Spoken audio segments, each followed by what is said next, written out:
In what was to become one of the performances of the year, on the undercard of Isaac Pitbull Cruz versus Lamont Roach Jr., O'Shaquie Foster took on Stephen Fulton. 2 pounds is what I call him now, because when he weighed in, he was 2 pounds over the junior lightweight division's weight limit. And so they fought for a position for an interim title at lightweight. The WBC permitted Fulton to come in as the lead for that.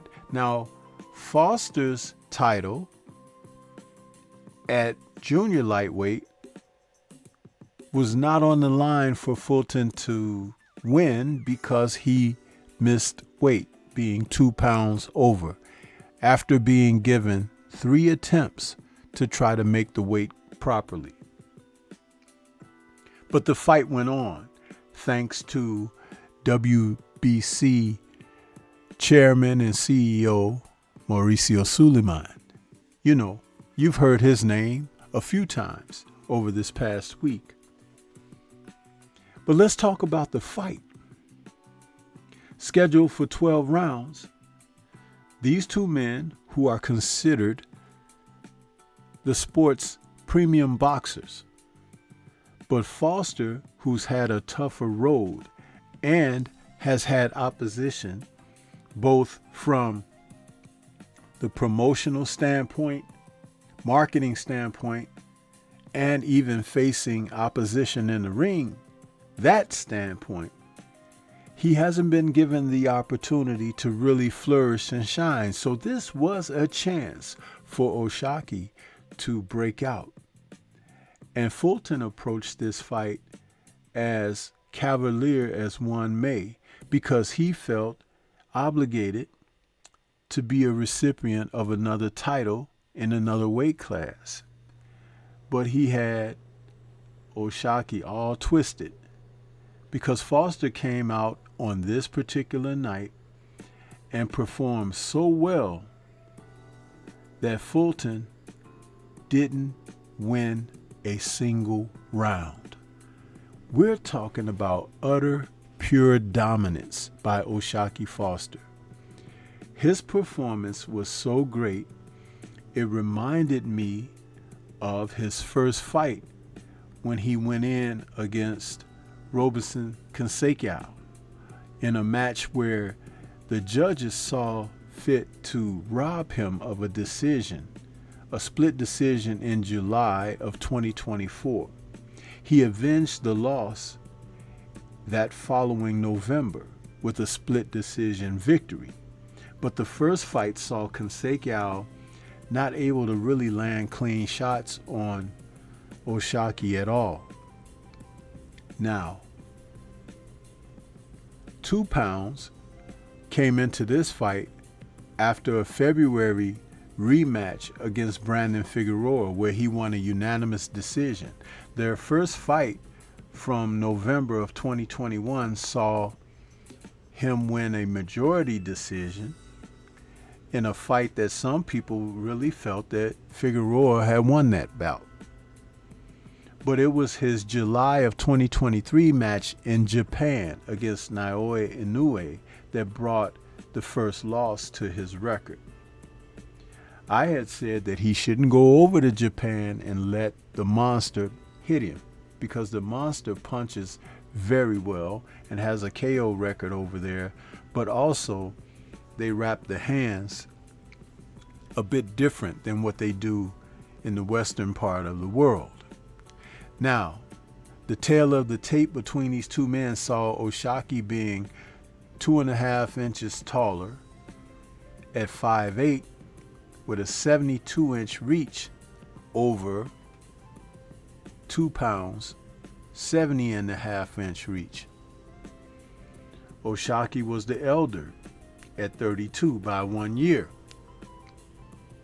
But he was the better, hands down, skill-wise.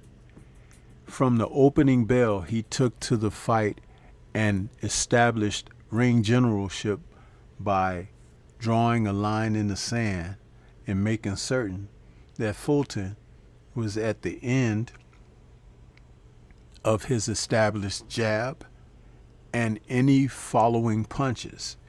Now, early on, Fulton tried to dive in and threw some shots. He landed a couple of right hands, but Foster, who was primed, was the better boxer in this fight. He fought with such discipline, and I know that he was chomping at the bit to get a piece of Fulton because he wanted to prove to the world that he was the better fighter. And by all means, that's exactly what he showed himself to be. Like I said, I don't believe that Fulton won a single round in this match. But what was interesting was Foster decided to turn southpaw in the middle rounds. And Fulton, who tried to land some lead right hands, immediately found out who had the quicker hand speed, and it was Foster. Foster's timing was impeccable, and he was picking Fulton apart. When he switched to southpaw, he didn't even need to do it. He just did it because he was showing versatility. Fulton had no answers. All of the brazen talk, all of the showing of his being a better fighter and telling this to the world who would listen, it turned out to be all for naught. Trainer Bozy Ennis was trying to get him to take some risks and gambles in the fight, but he wasn't able to do that because Oshaki showed him the type of discipline that a good boxer can show. And that's what happened. He boxed and boxed and boxed, and Fulton had no answers for it all. What I really admired was he went back to the orthodox position and began to close out the fight with fighting out of the orthodox side, and he was able to just pick 2 pounds apart. This has to be one of the best boxing performances of the year that I've witnessed. And I say shout out to Oshaki Foster, because he did what a lot of people thought he might not be able to get done against Fulton. But it also makes me understand why Shakur Stevenson isn't in any hurry to see him. There was a chance for them to face one another when Shakur was at junior lightweight. And he went to lightweight, not thinking about Foster. And Foster is now at lightweight, and he's waiting to see what his next move will be, because at the lightweight division, there are plenty of names and talents where he can hone his skills and show the world exactly how good he is. And I can't wait to see him again. O'Shaquie Foster is one of the best boxers in boxing today, and people are going to learn to respect the name. But what do you think? This is Stormy B-Man. Shout out to the mighty LDBC and Liberated Perspective, a third eye view of the world. For more content such as this, please like, comment, subscribe, and share. Let me know what your thoughts are about his performance, and where would you like to see him go next? Would you like to see him face one of the other fighters like Abdullah Mason at 135? Leave comments and let's discuss further. Peace to everyone out there, and everyone please remain safe.